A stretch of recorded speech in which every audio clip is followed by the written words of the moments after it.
Okay, so, as you just saw, or can probably guess by now, this is not the Saabaru. Saabaru is sitting on jack stands right now, not for the reason you'd expect.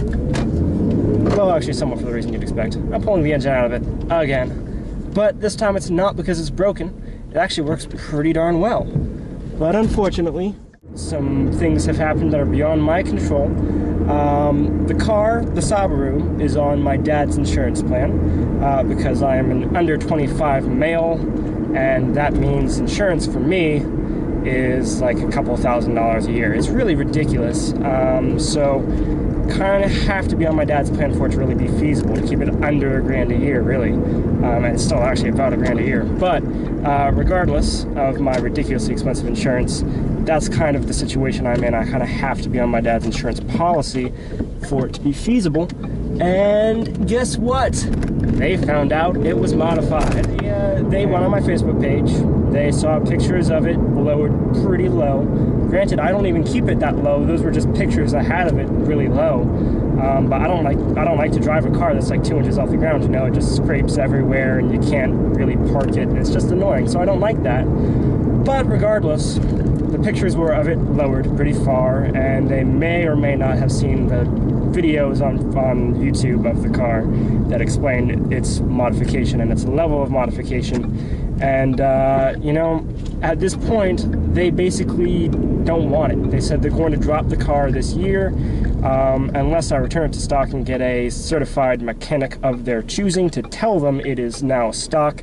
And I have no interest in driving a stock car, so I'm afraid it has to go, which is a bummer because I really like the car, but yeah, I can't do it. Which means I'm now taking the engine out of it and returning it to almost stock, selling all the parts I can, and then just selling the car as is with a used motor. And you know, a used motor is probably what I should have done in the first place, but you know, stuff happens.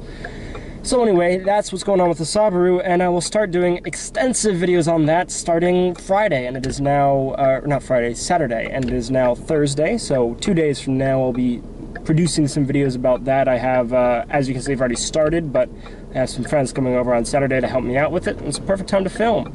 So you'll see some videos of that pretty soon.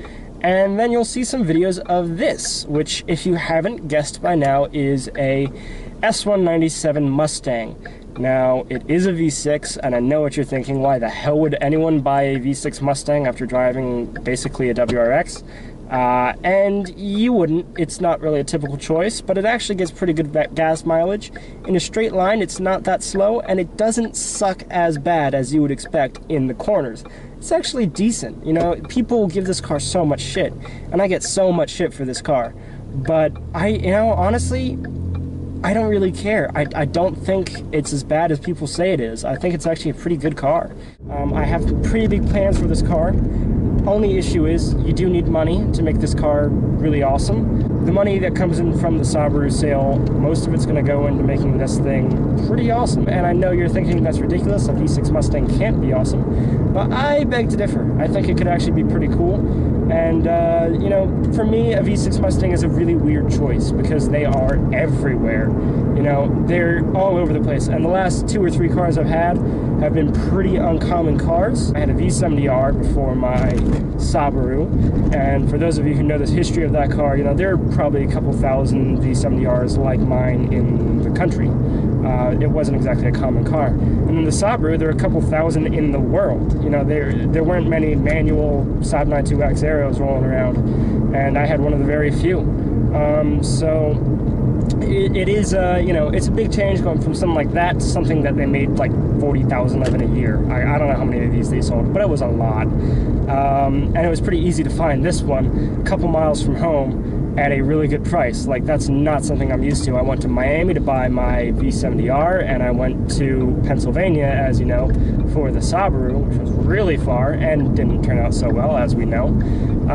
But that's the thing. How many forced induction V6 Mustangs are rolling around? Not a whole lot. I can't imagine it's more than a few thousand, maybe, if even. So I'm kind of excited about that. I think this could be something pretty unique. So despite being a V6 Mustang, which is probably the most common car imaginable, it could actually be pretty rare and cool soon. So stay tuned, and yeah, you know, you might actually end up liking a V6 Mustang. Thank you for watching. Don't forget to like and subscribe. I know I didn't put out a lot of videos in the last couple months, but I promise you, this summer I'm going to be making some pretty cool videos. I hope you enjoy this video. I hope you enjoy the next couple, and I will see you soon.